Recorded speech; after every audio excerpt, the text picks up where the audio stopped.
And welcome back to Consumer Choice Radio here on the Big Talker 106.7 FM. I'm very delighted to be able to interview our next guest. Bartley J. Madden is the author of the book Free to Choose Medicine. He's also author of the book Value Creation Principles and a host of other books on wealth, business, and the theory of the firm, which I learned a lot in university about. So Bart, thanks so much for coming on the program.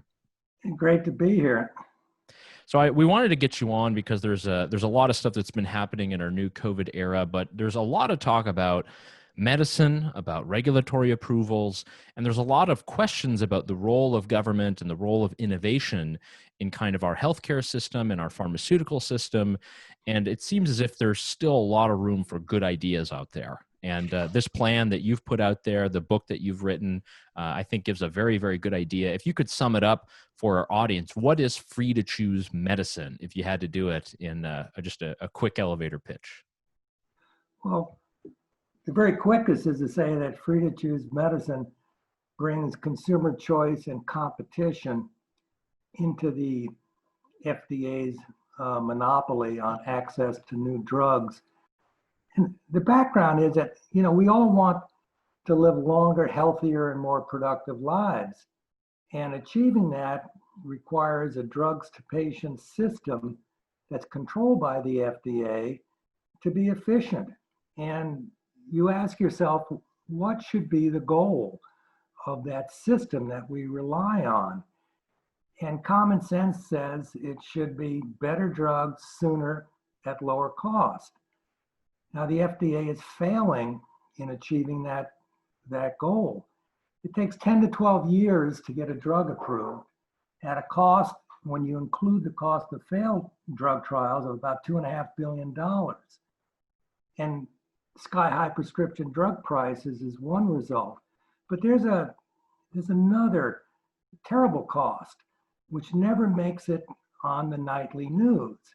And that is when people have a legitimate chance to save their life by access to a not yet approved drug, and they're denied that freedom. Now that results in an invisible graveyard. It's a humanitarian tragedy, and it needs to be fixed. And a lot of this has to do with drugs that are sometimes approved in different countries and haven't yet been approved in the United States. A lot of it that's part of your book is also imagining an entire restructuring of the FDA and how these things kind of work. And if there was sort of another way to think about this, would it be just a more kind of global interconnectedness when it comes to approving medicines? Or is this just a much more innovative way to get those medicines right from the research laboratory and line straight to patients' hands? Well, it really does represent common sense. And I think when you get into the details of free to choose medicine, we can talk about that in a second. But the Free to Choose Medicine book was an early version, was translated into Japanese. And the ideas had a very, very significant impact on Japan's version of the FDA. And they said it made eminent sense to implement. So in 2014, Japan passed legislation implementing the principles of free to choose medicine. They call it conditional approval for regenerative medicine drugs, think stem cells. So we have a major developed country that has implemented these ideas. So it's not an abstract kind of a concept. And there really are three parts to it. The first part is there'd be a free to choose track that does not disturb the FDA status quo clinical trial process. It runs in parallel. So after a drug has successfully passed phase 1 safety trials and one or more phase 2 efficacy trials, the drug developer could request for his drug to be put on the free to choose track. Now, you and your doctor would have up-to-date information to compare the not yet approved free to choose drug to FDA approved drugs. And that would be done internet access to a trade-off evaluation drug database. The acronym is TED, T-E-D-D. So Ted would tell you, you would know what the drug developers know. And you could make an informed decision with your doctor. And the third leg of free to choose medicine, I call it observational approval. If a drug on the free to choose track clearly has superior performance with real world patients, then the FDA could be empowered to give it observational approval, which would expedite insurance reimbursement. So those are the three key parts. And I saw on your website, one thing that you point to is that, you know, the average approval process for many new drugs sometimes can be up to a decade and costs up to $3 billion, which is no chump change. And, you know, a first-time entrepreneur is not going to have that. He's going to have to do a lot of fundraising and basically bring in capital from other businesses in order to do that. When you're looking at the free-to-choose medicine model in various countries, we have heard a thing in the news about right to try. That was something that was pushed sort of in the American legislative system and was championed by many institutions and organizations. How is that similar or different from your plan, Free to Choose Medicine? Yeah, good question. Right to try in actual practice does not work very well because it lacks incentives. First of all, drug developers know that the FDA does not like drug developers going around the FDA. So right to try, although it has a tremendous emotional appeal, and I'm all for, you know, freedom of choice, it didn't have all the details worked out that free to choose medicine has worked out. For example, with right to try, a drug developer must supply that drug at the developer's cost. And the drug can be in very, very tight supply. Now you're talking about supplying a drug to terminally ill patients. Many of these patients are going to die after taking the right to try drug.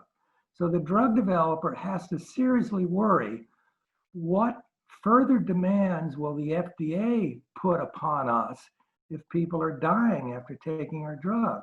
So right to try lacks proper incentives. All of these problems are solved with free to choose medicine. And you mentioned innovation a moment ago. Think about this. You're a venture capitalist, and I come to you, I have the top scientific talent to develop an out-of-the-box breakthrough drug for a serious illness. Now you say to yourself, okay, I provide the capital. 10 years from now, with luck, we'll be in a phase 3 trial. What kind of statistical demands will the FDA put upon this company? Because it's radical out-of-the-box thinking. That is a high-risk, low-payoff kind of a investment. Now, with free to choose medicine, I come to you, I'm an entrepreneur, to say, I have the top scientific talent on my team. Now, we can get our drug on the free to choose track. In 3 years, we'll get people taking our drug. And if it performs and it's a breakthrough drug, the way our early results indicated it should be, we're in great shape. You're the venture capitalist. You say, in 3 years, I can make an enormous return on my investment if the scientific skill is there. It changes everything. One thing that you have mentioned in the book, or materials around the book as well, is that this is something that was allowed to patients at the height of the AIDS epidemic. And in the last couple of months, we have seen more of an openness towards a similar kind of model of free to choose medicine. Of course, it's not your full plan as endorsed by the economics Nobel laureate Vernon Smith. However, we do see more of an openness. It seems as if the Overton window has now shifted, and more people are kind of willing to point the finger at the FDA and point out the inefficiencies, the inefficacy. Do you think this is more of a time now to perhaps push this plan or at least discuss it? And do you view this as kind of the time? Unfortunately, it has to come, you know, in a time of such pain and hardship for many. But do you think this would be a time to definitely kind of push this plan? Yes. And if you look at the history of the FDA, going back to the legislation in 1962 requiring randomized control trials, from 1962 to where we are today, there's been a relentless increase in the demands for clinical testing. And you ask yourself why. Now, you understand the FDA behavior this way. They are primarily motivated to avoid negative publicity from adverse side effects of approved drugs. Okay, so with that kind of a mentality, it's really deadly overcaution.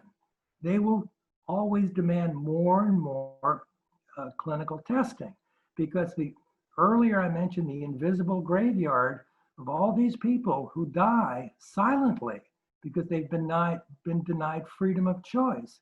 That doesn't hit the nightly news.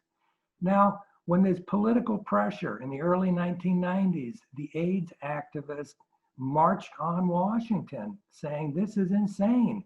We need early access. So the FDA caved for a little bit. Okay. Now, the same sort of a thing right now with the coronavirus. People are saying it's insane to go at a snail's pace on your usual mode of operation. So the FDA is under political pressure and they move in a politically astute direction. But what we need is this crisis will subside and we'll get back to business as usual. We should say business as usual is unacceptable. And we need freedom of choice so that we can voluntarily make up our own mind with our doctor, with TED data, relevant data in front of us, based on our unique health conditions, our unique preferences for risk. Do I want to take an FDA-approved drug, or do I want to use a free-to-choose drug based on the data available to us today? You're listening to Consumer Choice Radio on the Big Talker 106.7 FM. We're speaking with Bartley Madden. He's author of the books Free to Choose Medicine and Value Creation Principles. Bart, a question that I had is, I think many of us saw the movie Dallas Buyers Club some years ago with Matthew McConaughey, and it kind of introduced this idea of going around the system when there's need to get a certain drug. Now that we have this parallel track that has been approved in Japan based off of your plan, and that there is this kind of new demand for drugs that can be approved rapidly, have you had any conversations with people from public health, from FDA? Is there more of an openness from people in certain institutions who perhaps would not have been open before that are maybe thinking of implementing similar ideas? Yes, I've had good conversations with people that are involved with big data analytics. When you think about it, today's FDA originated in the early 1960s with technology available in that bygone era of the 1960s. Today we have the internet and people are motivated to build up their personal knowledge and to share data, all of which is an ideal hand-in-glove fit with free-to-choose medicine. I'll give you an example. With TED, say you have ALS or some MS, some serious disease. You can monitor with real-time data on the free-to-choose track exactly what's happening to patients that are taking the free-to-choose drug.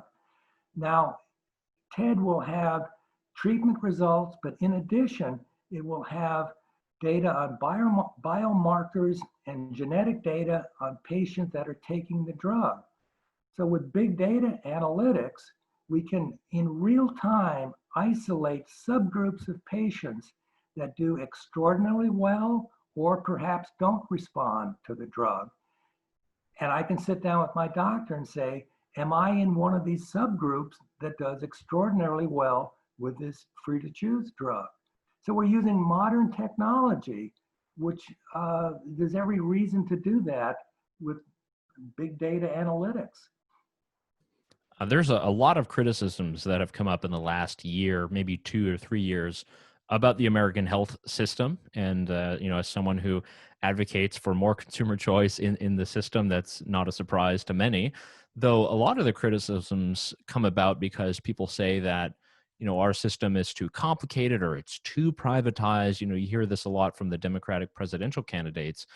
I'm wondering, is this plan and other opportunities to perhaps reform institutions like the FDA or our healthcare system, is this going to rely on giving more room for innovation, or is it going to be more room for government? Because it seems as if there's a lot of demand for the latter. There's a lot of demand, if you listen to many debates or a lot of journalists specifically who cover healthcare, to say that we need a larger role for government when it comes to regulatory aspects of the healthcare sector, and there's not as much of an argument for innovation. Well,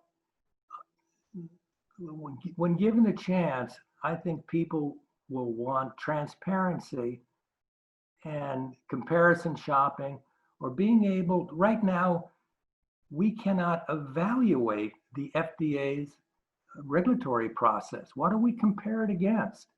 So with free to choose medicine, we will have real live data on individuals, volunteers, who make the choice of not using an approved drug, but using a not yet approved drug. And so we'll see results right in front of us. And then this is kind of a beachhead.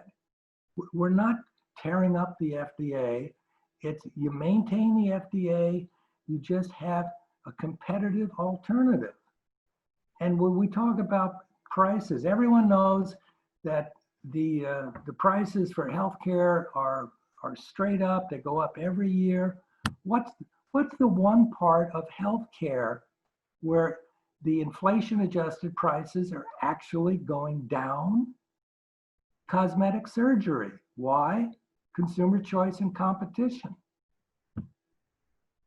Oh, I hate consumer choice anytime that's inserted in that. And I didn't know that, actually, that you had cosmetic surgery prices going down. From much of the reporting, you would assume everything is just shooting through the roof, right? Right. That's crazy. I think there's a lot to learn here, so I'll definitely point all of our listeners over to your website. Bart, is there anything else that you're working on that you would like to point our audience to, or how can people follow your work? Yeah, there's a website, www.freetochoosemedicine.com, which is up to date, and they've just posted a new article. The prestigious journal Science in 2019 had an article highly critical of free to choose medicine and my personal role in Japan implementing their version of that. So, as you might expect, I wrote a reply, and Science chose not to publish it, but it was immediately accepted in a journal called Econ Journal Watch. And I reply to those criticisms, and I would encourage people to read that article. It's easy to find. You Google 3 words, Science, FDA, liberalization, and it'll get you to that article. Wonderful, Bart. And we'll also link to it in all of our materials to make sure that all of our listeners and viewers can see that. So we've been speaking with Bart Madden here on Consumer Choice Radio. His books are Free to Choose Medicine, Value Creation Principles, and a host of other books on wealth, business, and the theory of the firm. Thank you so much, Bart, for coming on Consumer Choice Radio.